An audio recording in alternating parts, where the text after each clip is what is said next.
Assalomu alaykum, hörmətli görürmənlər. Görüyatınlar Erkin Asiya Radiosu Uyghur bölümünün Nəzər proqramısı. Mən Alim. Biz bugün Kanada parlamentinin Uyghur ərqi qırğınçılığını etiraf qilishi, shundaqla Angliya parlamentinin Uyghur ərqi qırğınçılığı məsələsində ciddi müzakirə elib beriş üstüdə söhbət elib barmız. Biz bu münasibət bilan Dünya Uyghur Qultayı Köçmənlər Komitəsinin rəisi Mehmet Toxta əfəndi, shundaqla Dünya Uyghur Qultayının Angliyada turishliq ishxonasining mudiri Rahima Mahmud xonim bilan alohida suhbat elib boramiz. Suhbatimizga xush keldinglar. Xush bulduk, rahmet. Rahmet. Bunda olsa Mehmet Toxta əfəndi, aldı bilan bu Amerikada, məsələn Amerika hökuməti bu Xitoy hökumətinin Uyğurlarga qarata elib barğan cinayətni Amerikanın sabiq tashqi ishlar ministri Mike Pompeo əfəndi 19 yanvar günü hem ərqi qırğınçılıq, hem insoniyatga qarshi jinoyat deb e'lon qilgandan keyin bir ay bular bo'lmaylam Kanada parlamenti nolga qarshi 266 bilet bilan buni ərqi qırğınçılıq deb e'tirof qildi. Sizningcha buning Kanadada bunda tez shaklda e'tirof qilishining asosli sababi nima? Bir qancha sabab bor. Birisi Uyg'urlarning hozir shu Xitoyning zulmi bilan vatanda ko'rayotgan zulmlari, Xitoy hukumatining qasdan planliq va sistemalik holda Uyg'urlarning yolg'iz fizikalik mavjudligi uchun emas, ma'naviy mavjudligi uchunmi davlatning butun aparatlarini safarbar qilib, davlatsiz aparatlarni onunga qo'shib, ya'ni davlat aparati deganimizda soqchi, askar, adliya, hukumatning bir tutash siyosatlari, har darajalik hukumatlar, hatto bunga qo'shilib Xitoyning o'sha Bington deb atalgan ishlab chiqarish, qurilish korpusi, onunga qo'shilib hukumatsiz organlarning Xitoylarning normal fuqarolaridan Xitoyning cho'ng shirkatlargacha, texnik shirkatlargacha ichkirida va bizning vatanda faoliyat olib berayotgan Xitoyning energiya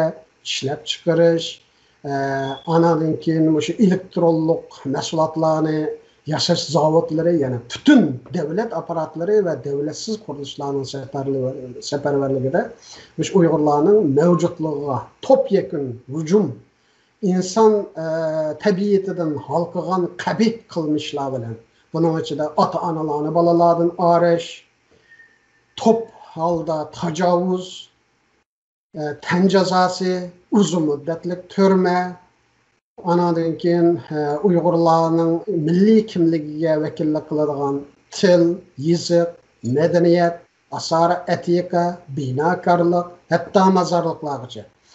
Bu narsalar, bu Xitoyning qilmishlari xalqaro matbuotlarda emas, Uyg'urlarning bergan guvohliklari bilan, tarafsiz organlarning bergan guvohlik va tadqiqotlari bilan, sun'iy hamroh ko'rinishlari bilan hamma narsa rad qilib bo'lmaydigan darajaga kelgandan keyin Kanada qatorliq bu davlatlar yolg'iz Xitoyni xafa qilish uchun emas, bularning o'zlarining xalqaro qonun, xalqaro ahdnomalardan o'zlariga yuklangan qonuniy javobgarligi bo'lgani uchun, ya'ni bo'libmi shu 1948-yildagi Jeneva ahdnomasiga qo'l qo'ygan davlatlar bu imzo qo'yish bilan birga qonuniy yukimlilikni, ya'ni mas'uliyatni ustiga olgan bo'ldi. Bu mas'uliyatning birisi, agar dunyoning har qanday yerida milliy qirg'inchilik bo'lgan, yuz bergan bo'lsa yoki yuz berish oldida turgan bo'lsa, bu milliy qirg'inchilikni to'xtatish va milliy qirg'inchilikqa sababchi bo'lgan siyosatchi va gumondorlarni jazolash. Bu xalqaro jamiyatning o'rtaq qonuniy va insoniy javobgarligi. Mushu javobgarlik yuzasidan ham bizning olib borgan faoliyatlarimiz bor, Kanadadagi Uyghur xalqining ham dunyoning har qaysi yerda qarindoshlarni olib borgan faoliyatlar hammasi yig'ilib, bir ko'lchakka tushib, parlamentda bir qancha qatim soatlab, hatto 13 soat to'xtamay, 25 dan ortiq mutaxassislarning isbot va guvohligi, anadagi faoliyatchilar, qonunshunoslar hammasining o'rtaq ilib borgan xizmatlarining natijasida Kanada bu bisimga ortiq bardosh ko'rmadi. Unisi Kanadadagi normal fuqaroning 90%dan ortig'ining hozir Xitoy qarshi salbiy ko'z qarashi bor. Anda bo'lg'achqa hech bir siyosiy partiya Xitoyga ko'zini yumib, keyingi saylamda natija qozonish ehtimolligiga ega emas. Shunlashqa hamma narsa bir yerga kelib, ya'ni soatning 80 dona tushlik chaqi bir yerga kelib, soat aylandirgandek hamma narsalar bir yerga kelib, shu o'rtaq bir tirishchanlik bilan Kanada parlamenti bu qarorni oldi. Rahima xonim, bu hozir Amerika hukumati albatta Xitoy hukumatining Uyg'urlarga qaratgan jinoyatni, irqiy qirg'inchilik ham insoniyat qarshi jinoyat deb bekatgili bir oydan ochdi. Kanada hukumati, Kanada parlamenti hamda buni irqiy jinoyat, irqiy qirg'inchilik deb rasmiy shaklda e'tirof qilgan bo'ldi. Hozir hamda Angliyada bir qancha oydan yoqi sizmi bevosita bunga aralashyapsiz. Ya'ni Angliya parlamentida bu Angliyaning so'ri kelishimiga, ya'ni bu irqiy qirg'inchilik qo'shimcha moddasini kirgizish masalasi jiddiy talash-tortish bo'lib, Angliyadagi o'xshash bo'lmagan kengashni oldi-keyin bo'lib o'tgan bo'ldi. Sizningcha hozir Amerikadan keyin Kanada hukumati, Kanada parlamenti buni irqiy qirg'inchilik deb jakolishning Angliyadagi bu so'ri kelishimga, ya'ni irqiy qirg'inchilik moddasini kirgizishda qanday bir foydali sharoitni olib keldi deb o'ylaysiz? Rahmat. Albatta bu Kanadaning, Amerikaning, onundan keyin balkim xabaringiz bor, 2 haftaning oldida Angliyadagi Essex Court Chamber, ya'ni qonuniy advokatlarning o'zining qonuniy fikri bu haqiqiy Uyg'urlarga Xitoy hukumati irqiy qirg'inchilik va insoniyatga qarshi jinoyat o'tkazyapti degan 105 betlik shunaq bir report e'lon qilindi. Bundan keyin Angliya hukumatiningki bu shu parlament a'zolarida nihoyatda cho'ng shu g'ulg'ul qo'zg'aldi. Hozir ko'p sondagi parlament a'zolari Uyg'urlarga hozir irqiy qirg'inchilik bo'lyapti deb so'zlayapti. Endi Angliya bilan masalan Kanada, Amerikaningki o'xshamagan tarafi Angliya parlamentida shunday bir o'y berish, ya'ni millat vakillarininki bu qirg'inchilik bo'lyapti, bo'lmadimi degan o'y berish bunday bir ish bo'lib boqmadi. Buningdagi sabab Angliya hukumati har doim bu qirg'inchilik masalasini bir sud qaror qiladi.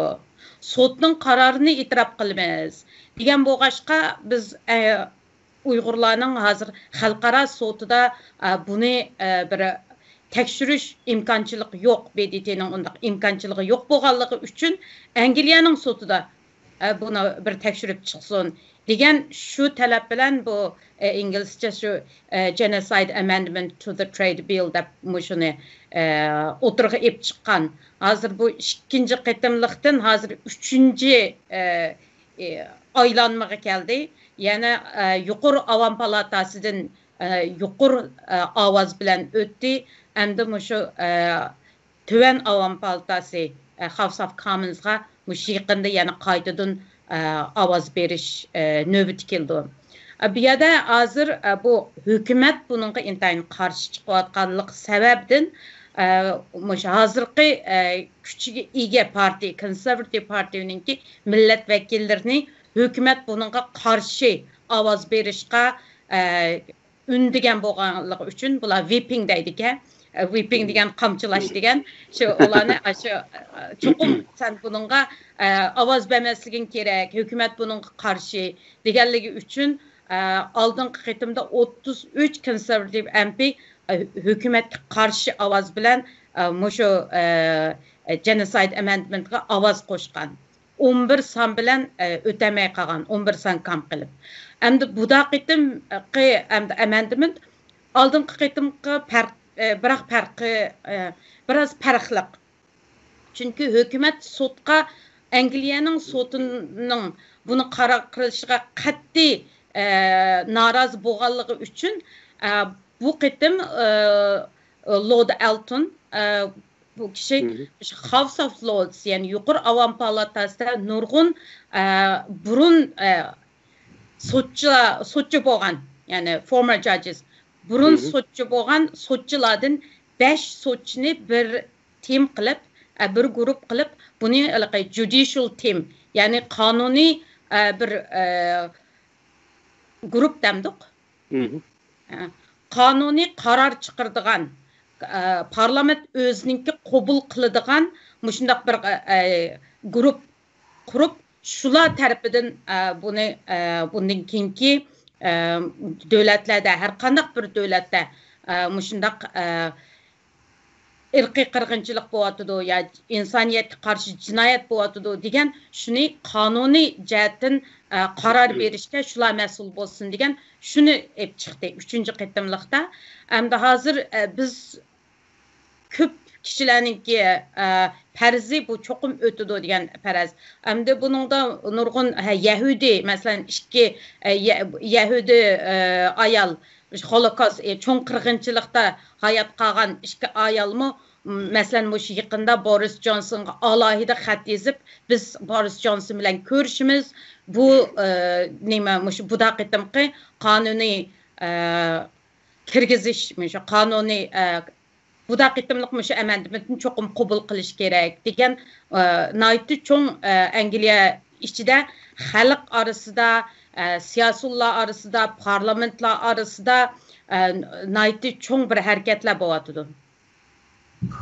Doğrusu Mehmet Toxta Efendi bu Kanada'da elbette naytı tez şekil ötdi. Abaytın siz düşündürüp ötüp ketkendek elbette Kanada xalqının mı Xitay hökumətinə bo'lgan narazılığına aitdi, güçlük bo'lgan bo'lsa, onun elbette siz degəndək sizning Kanadada yangidan qurgan masalan kişilik hüquq təşkilatınız Uyghur hüquqlarını himoya qilish qurilish bo'lsin, boshqa Uyghur tashkilotlari bo'lsin va shu yerdagi Yahudi musulmon tashkilotlari bo'lsin, birlikda hamda Kanada parlamenti a'zolariga ma'lumotlarni yetkazish, qoyil qilish degandek cho'ng rolinglar sababidan albatta Kanada parlamenti bu o'tgan bo'ldi. Ammo ishni hayron qoldirgan masalan toki hozirgacha bu Rohingyalarga qaratilgan masalan Berma hukumatining Rohingya xalqiga qaratilgan jinoyatni texi Amerika yo Kanadami texi uni irqiy qirg'inchilik deb e'tirof qilgani yo'q.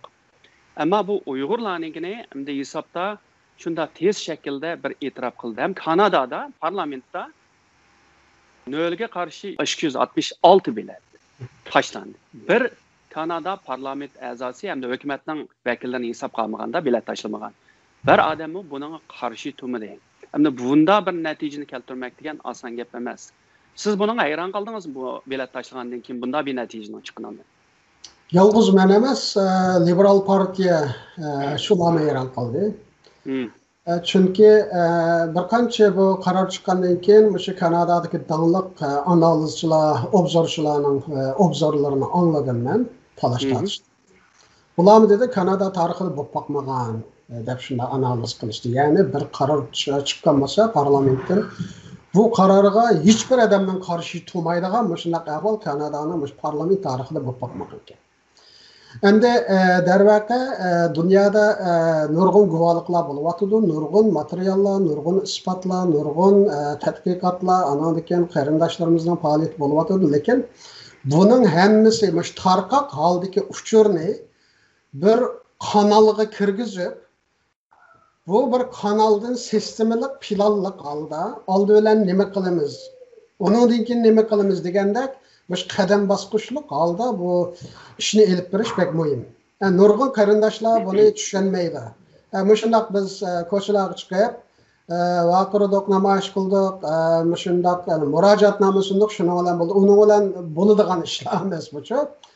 Albatta uning foydasi bo'ldi, lekin uning bilan bundaq bir davlat undaq qarorni olmaydi. Ya'ni bir namoyish bilan.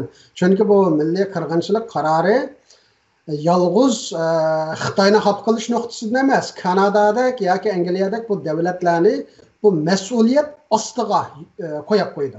Ya'ni bu gapni deganingdan keyin bu qarorni qabul qilgandan keyin sen ijro qilmasang bo'lmaydi, qonuniy mas'uliyat bor bu yerda. Birisi bu milliy qirg'inchilikni to'xtatishga javobgar bo'lishing kerak bu qarorni olgandan keyin. Ikkinchidan bu milliy qirg'inchilik sabab bo'lganlarni jazolashga mas'ul bo'lishing kerak. Yani bizning qilgan ishimiz darvaqa oldi bilan shu parlamentda bir odamni qoyil qilish, bir odamni ikkiga chiqarish. Ikkiga chiqarish orqali parlamentda ko'p sonliq shu ko'z qarash birligini shakllantirish uchun maxsus shu Uyg'ur milliy qirg'inchiligiga qartilgan isbot berish yig'inini maxsus mushtima haqida o'tkazish. Bizning hamda biroz yetakchilik qilgan nemimiz buni bir kanalga, bir liniyaga kirgizib, buni planlıq ilib borgan xizmatlarimizdan birisi shu. Shu 7 ayning 20-21 kuni 13 soat Kanada parlamenti tarixida bunday ishlar oz ko'riladi. Bu parlamentda 2-3 kunni maxsus bir temaga ajratish. Bu parlamentning nurg'un xizmatlari bor. Shuni ajratdi, anadan keyin guvohchilarni biz shu o'xshash maqsadda guvohlik bera oladigan parlamentdan qoyil qilgan guvohchilardan boshlab bizni qildik parlamentga.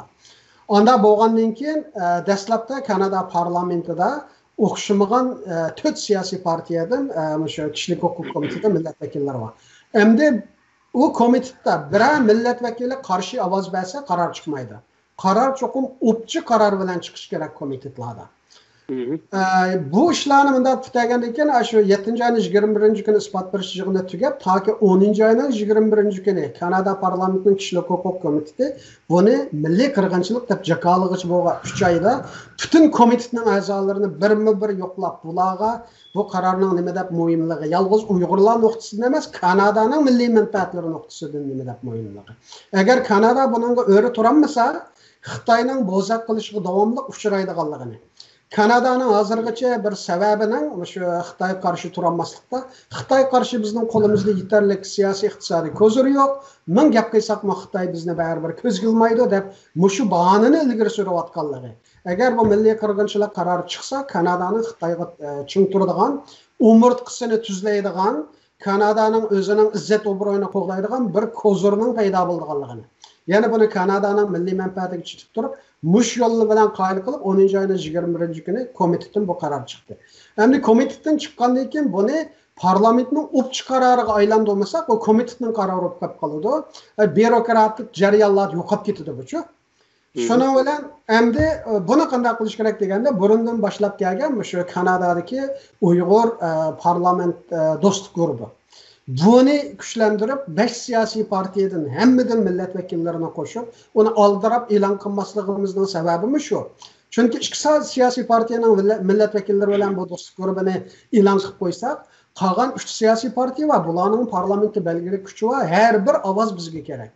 Shuning bilan 5 siyosiy partiyaning hammasidan bu do'stlik guruhiga insonlar kirgandan keyin 2-ayning 22 kuni bu parlamentdagi do'stlik guruhining asos qonunini qabul qilib, o'zlari shu asos qonun deb loyihalab yozgani uchun men asos qonun deyapman. Shuning bilan 5 siyosiy partiyaning o'rtaq nimasi bo'lgandan keyin, uningdan burun 1-ayning 24 kuni Konservativ partiyasi buni parlamentga bu taklifni qo'ygan edi. Darhol ovoz qo'yamiz deb. Parlament Konservativ partiyasi bilan aloqa qilib buni kechiktirdik. To'xtab turinglar, buni bu parlamentning o'pchi qarori bilan chiqarishimiz kerak. Agar oz qaror bilan chiqib qolsa, garchi qaror chiqsa-mu, Xitoylar buni boshqa turlik tushunadi.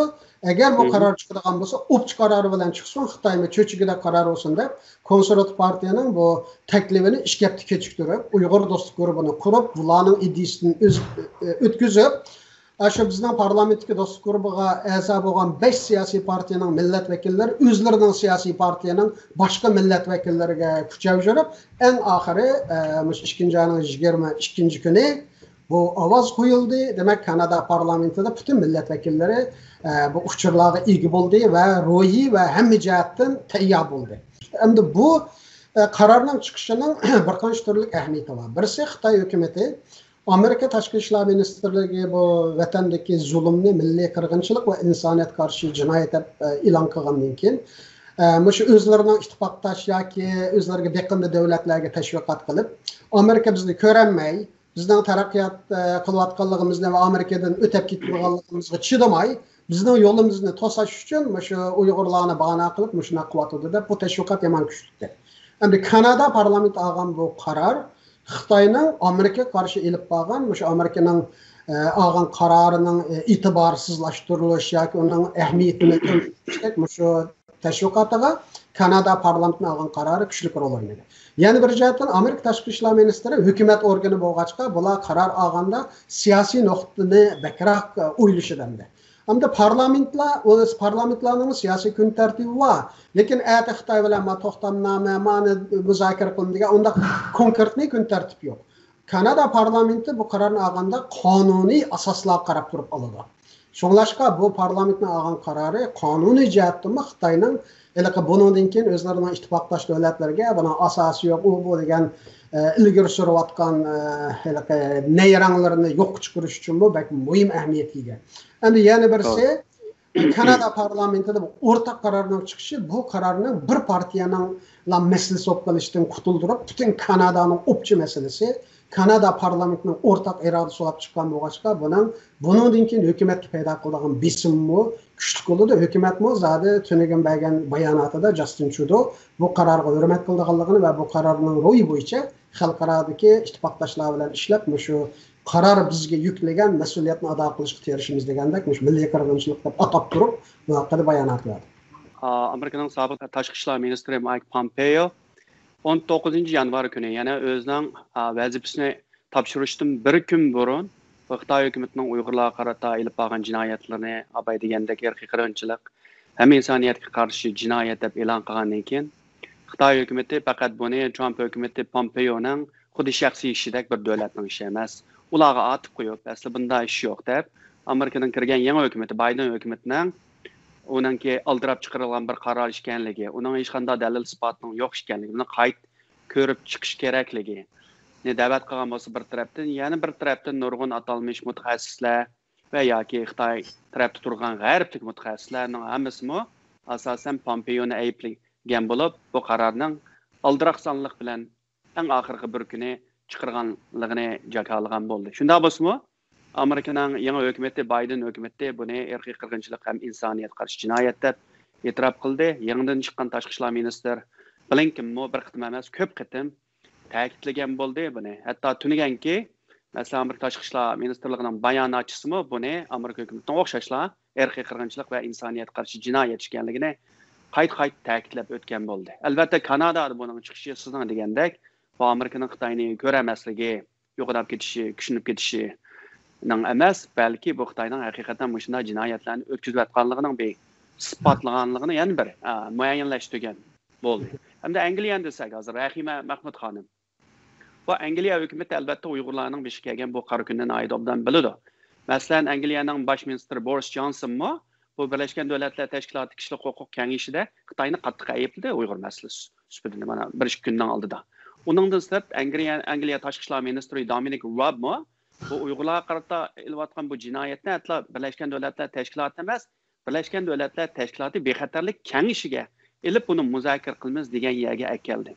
Bu hukumat endi Uyg'ur masalasini shunchalik yaxshi bilgan bir hukumat nima uchun bu Angliya parlamentining bu So'g'd kelishimiga bu qo'shimcha irqiy qirg'inchilik moddasini kirgizishga bunchalik qarshi turdi? Endi hozir bu savol bizning qayta so'rayotgan savolimiz.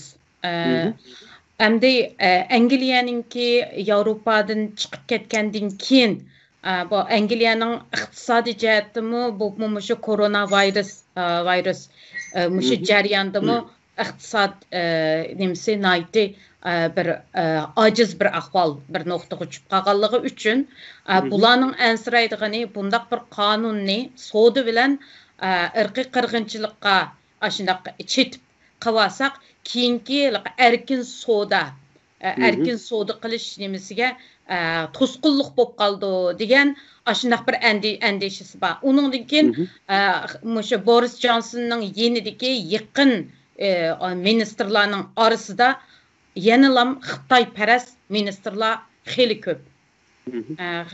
ko'p. Biz savdoni Xitoy bilan davomlashtirishimiz kerak. O'zimizningki davlatimizningki GDP ya'ni shu dunyodagi o'rinni, iqtisodiy o'rinni yuqorida tutib turish uchun Xitoy bilan qarama-qarshi bo'lib qolsak bo'lmaydi deydigan ashliq ko'z qarashlar bor. Shuning uchun garchi bular nayti Uyg'ur masalasiga ko'ngil bo'layotgan bo'lsa-mu, nayti ichinayotgan bo'lsa-mu, chiroyli gaplar bilan masalan men 2 kunning oldida Nigel Adams, o'sha Osiyoga mas'ul, savdo mas'ul bo'lgan ministr bilan ko'rishdim. Shuningdek, shu biz intayin ko'ngil bo'lyapmiz.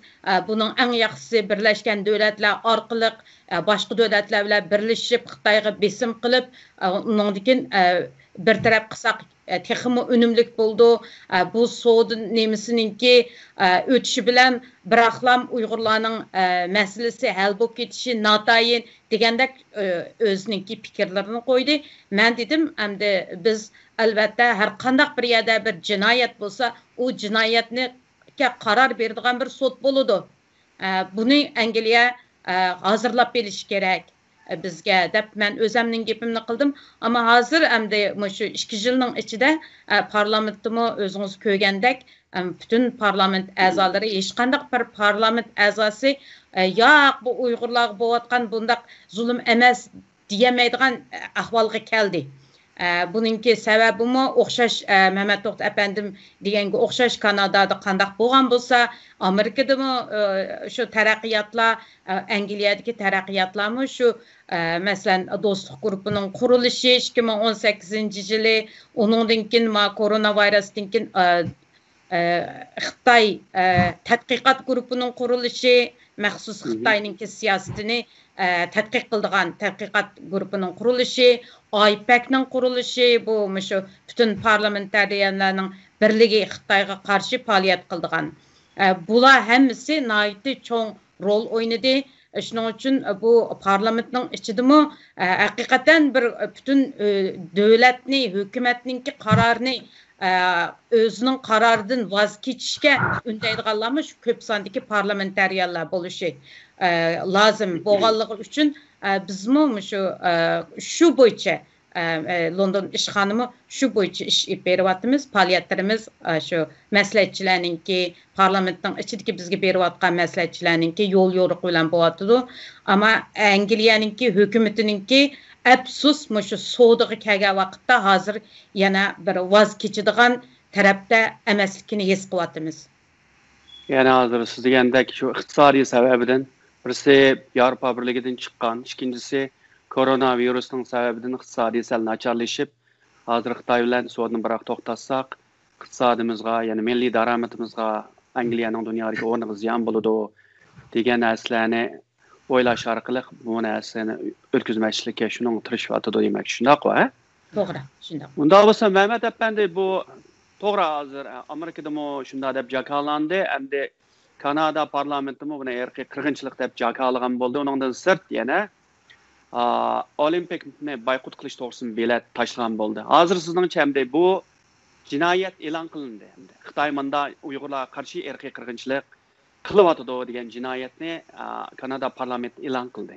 Endi ikkinchi qadamda endi buni yani siz abaytdan deb o'tib ketgandek, buning oldini olish yoki to'xtatish uchun Kanada hukumati hamda nima ishlarni qilish kerak? Olimpikni boykot qilamdi yo boshqa bir harakatlarni bormi? Ilib berish tegishlik.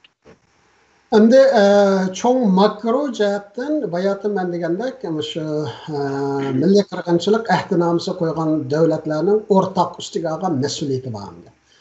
Bu milliy qirg'inchilikni qabul qilish bilan to'xtab qolgan yo'q. Menimcha Amerika bilan Kanada, Angliya shu 5 ko'z davlatlardan Five Eyes countries. Bular o'rtada xili cho'ng bir yurishlangan muzokaralarning bo'layotganligini davlat amaldorlari da'vatida va bu uzundan buyon uchar almashtirish o'rtaq muzokaralar bo'layotdi. Endi bo'lib Biden hukumat chiqqandan keyin masalan tunigun Ülüşkün Joe Biden bilan Justin Trudeau ko'rishgan bo'ldi. Ko'rishib, bularning kallasidagi eng muhim Kanada hal qilinmagan, Xitoyga biroz ojizlik qilgan bir ish botdi. Ya'ni Kanadalik ikki diplomatning Xitoy tarafidan ko'ragini bo'lishi. Buni Amerika Joe Biden yordam qilamiz degandan keyin Kanadada bir cho'ng bir yengillash bo'ldi. Kanadadagi bisim biroz yengilladi. Unda bo'lg'achqa Kanada menimcha biroz texmi dodil qadam bilan buningga qadam qo'ydi. Kanadaning shu milliy qirg'inchilik qaroridan keyin ustiga olgan ikki dona mas'uliyatini o'zi yoki Angliya o'zi yolg'iz qila oladigan ishlarimiz. Cho'qim bu yerda o'rtaq harakat bo'lish kerak. Ya'ni Xitoyning bu milliy qirg'inchilikni to'xtatish va sababchi bo'lganlarni jazolash ishi bu yolg'iz Kanada yo Angliya, Amerika bilan bo'lgan ish emas, bu o'rtaq bo'lish kerak. Menimcha Kanada bu qadamni bu bisovatida Amerikadami bu haqida iroda va Angliyadami va boshqa davlatlardami bor. Faqat Yevropada ba'zi davlatlar biroz orqaga so'rayapti. Endi Kanadani uning qo'shilib aladigan bir qancha hozir shu Uyg'ur do'stlik guruhining kun tartibidagi moddalar bor. Birisi majburiy emgak cheklash haqida aniq qaratmaligi bo'lgan bir qonun chiqarish. Hozir shu xalqaro emgak tashkiloti deymiz, xalqaro Birleşken Devletler Teşkilatı'nın balalarının hukukunu qoğdaş, balalarını eksploatatsiya qilmaslik bir xalqaro ahdnomalardan kelgan ba'zi javobgarliklar bor, mecburiy shu qulluq emgaklaridan kelgan mahsulotchi. Lekin cheklash haqida, lekin shu maxsus qaratmaligi va Uyg'urlar qiritilgan qonun yo'q.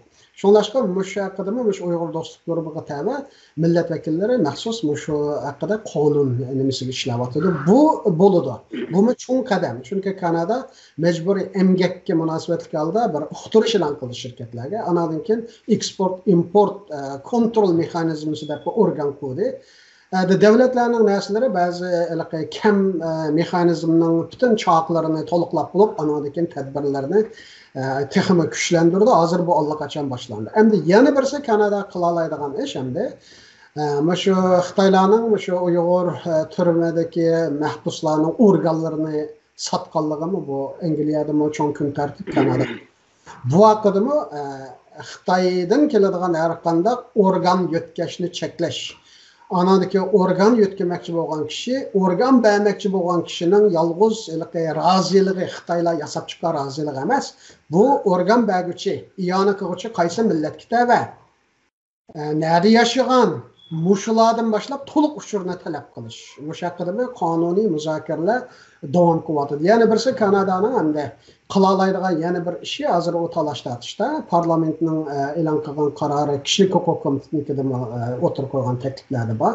Uyg'ur musofirlarni yutkash masalasi hamda bu Kanada eng oson qiladigan ish. O'sha haqida partiyalar orasidan bir fikr birligi bor.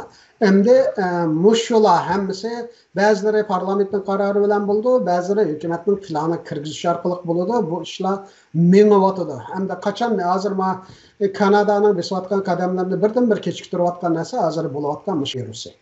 Virus sababidan hukumatlar xizmatni ishga olib ya'ni essential service, non-essential service. Yani halkılık hizmetler, kımis olmaydigan hizmetler, biraz kechikib qilsaqmi bo'ladigan hizmetler debchi. Hozir bütün diqqatlar şunun bo'lib ketgan bo'g'achqa, biraz ba'zi qadamlarning o'tirg'i chiqishi biraz kechikkanda ko'ringan bilan, lekin bu as-sirtin bo'layotdi. Mushularning hammasi uning qo'shilib yana nurg'un bu chuvilib Uyg'urlar necha vaqtdan beri davatgan narsalar hammasi Kanada hukumatining kun tartibiga kirdi. Bu koronavirus sebebinden bazı işler aksap kaldıkayını sürülüyordu. Hazır bu vatkan işler. Bunda olsa Rahime Hanım bu hazır hem de bu yani sonra gelişimge kirgizilmekçi boğan bu ırqi qirg'inchilik maddesi eğer bu kıtımı ötmese sizningcha bu mesele qandaq tugaydi endi. Bu şunun bilan oxirlashamdi bu. Yoki Angliya parlamenti, xuddi Kanada parlamenti ya Amerika davlat majlisi o'xshash Uyg'urlarni qo'llaydigan, yaqlaydigan, haq huquq beradigan yoki ko'chmanlarni o'tkazadigan qonunlarni o'xshash shakl chiqarish mumkinmi? Hamda hozir butunlay kuchimiz bilan shu qonunninki, ya'ni Tuvan Avam palatasidan o'tish uchun kuch chiqaryapmiz. Misolga kelar hafta yana bir yepiq bir guvohlik yig'ini bo'ldi. Endi buningdan keyingi qadamda agarda o'tmay qolsa, buning yanalam shu Angliyaninki kun tartibi bo'yicha bu yana qaytalik ping-pong deb qo'ydik-ku, ping-pong nima o'yini. Aylanib keldi. U aylanib ketdi-ku, berib yana lotizga berib, u yerdan ondan keyin yana qaytib kelib, bunini biroqlam voz kechadigan ish emas-ku bu-chu. Eng oxirida biz uftimiz deydi Angliya hukumatininki bunun to'sqinligi eng oxirida bunga bardoshlik bermaydi, chunki hozir kundan kunga ko'plagan sondagi millat vakillari buni qo'llayapti va ham qonuniy burchimiz Angliyaninki qonuniy bir burchi, davlat butun dunyoda qonun tuzgan bir davlatninki bundaq bir qonunni tiklab chiqishi va buningdan keyingi Uyg'urlar emas, boshqa yana aciz millatlarga o'zining hukumatidan yoki boshqa guruhlar tarafidan qirg'inchilik o'tkazsa, shundaq bir qonunning bo'lishi bir davlatda intayin muhim degan shuningda hozir nimada ching turyapti. Meningcha cho'qim bu eng oxirida bir taraf bo'ldi deb o'ylayman endi. Ammo ne o'tish mumkin siz degandek. Ammo Angliya parlamentida Uyg'urlarni qo'llaydigan masalan Amerikada masalan Uyg'ur kishilik huquq qonuni vujudga chiqdi. Angliya parlamentida shunda bir narsalarni chiqish mumkinmi? Hozir texi buni o'tirg'i qo'yilgani yo'q. Hozir bizningki iPad orqali bu Angliya hukumatiga topshirganimiz shu Magnitsky qonuni orqali Xitoy shaxslar va shirkatlar ondan keyin ba'zi kontrol qilish masalan import eksportda majburiy emgak mushu to'g'risidami nurg'un hukumatga bergan fikrlarimiz bor. Buni hozir texi bir taraf qilg'ini yo'q.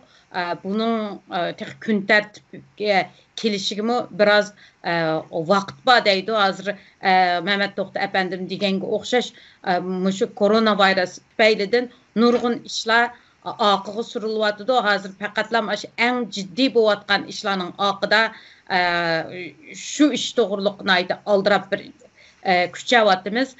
Lekin masalan siz degandek olimpik to'g'riliqmi masalan hukumatga va shu olimpik sponsor qilgan kepil bo'lgan masalan Airbnb deymiz.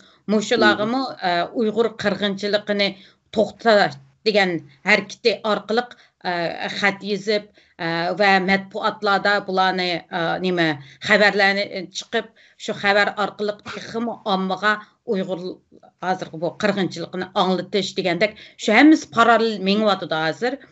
Menimcha Xudoyim buyursa 2021-yili Uyg'urlar biz uchun, biz millatimiz uchun bir xayrlik bir yil bo'ldi degan umidimiz bor. Hamda mening deydiganim bu yo'lni Kanada, Angliya, Amerika yana to'xtabli qolmasdan butun Yevropa davlatlaridagi qarindoshlarimizni o'xshash chunki shunday bir siyosiy nima shakllandi hozir.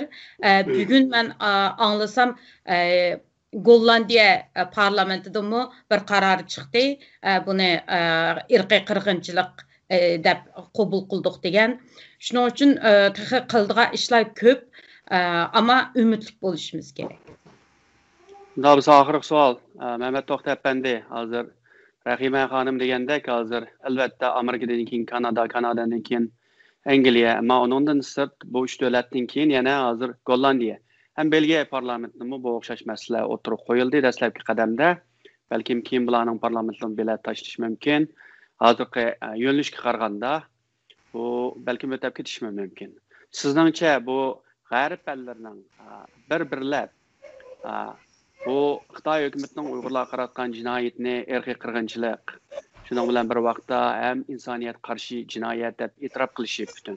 Bu Uyg'urlarningki Xitoy hukumatining Uyg'urlarga qaratgan bu qirg'inchilikni to'xtatishda sizningcha qanday bir ijobiy rollarni o'ynaydi?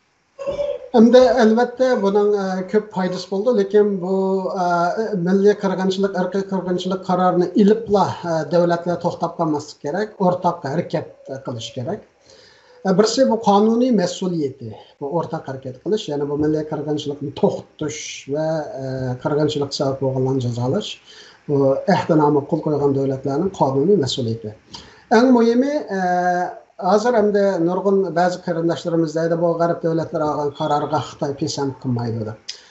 Menimcha undaq bo'lishiga men ishonmayman, chunki Xitoy madaniyat inqilobi Xitoy emas, hammaga ishni yepiblar, o'zim zag'riyab, topqinimni yeb o'taman degan Xitoy yo'q. Hozir Xitoy tashqi dunyo bilan tijorat qilmasa,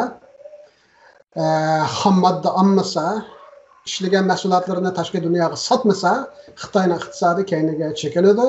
Bundan Xitoy fuqarolarimi ko'zga ko'rinarli holda uning ziynini tortadi. Unda bo'lg'achqa hozir Xitoy Kommunist partiyasining birdan-bir hokimiyat tutayotgan narsa birisi kontrol mexanizmi bo'lsa, yana birisi iqtisodiy jihatdagi Xitoy fuqarolarining ilk burun ko'rib boqmagan darajada ba'zi bir bayoshatlikka erishganligi mayli so'zda bo'lsin. Endi hozir Xitoyda tashqi perevod jihatdan qiyinchilik bo'lyapti. Anadan keyin bu Xitoyning peshonasiga bu milliy qirg'inchilik yurgizayotgan davlat degan tamg'u urilgandan keyin men uni aqlashga tirishsimi buning ta'siri kuchli bo'ladi. Hozir endi bo'libmi Kanada parlamenti bu qarorni olgandan keyin men shu Turkiya, O'rta Sharq, ba'zi davlatlardagi matbuot xabarlari qarab baxdim. Qarasam, masalan Turkiyadagi o'qituvchi partiyalarmi hozir o'zining hokimiyatchi partiyalar qattiq savol so'rab, biz Türk, biz musulmon Uyg'urlarmi shunda? Uyg'urlarga hozir Kanadaga chiqyapti. Amerikani u dedik, bu dedik, hozir Kanada hali bir tarafsiz turadigan davlat.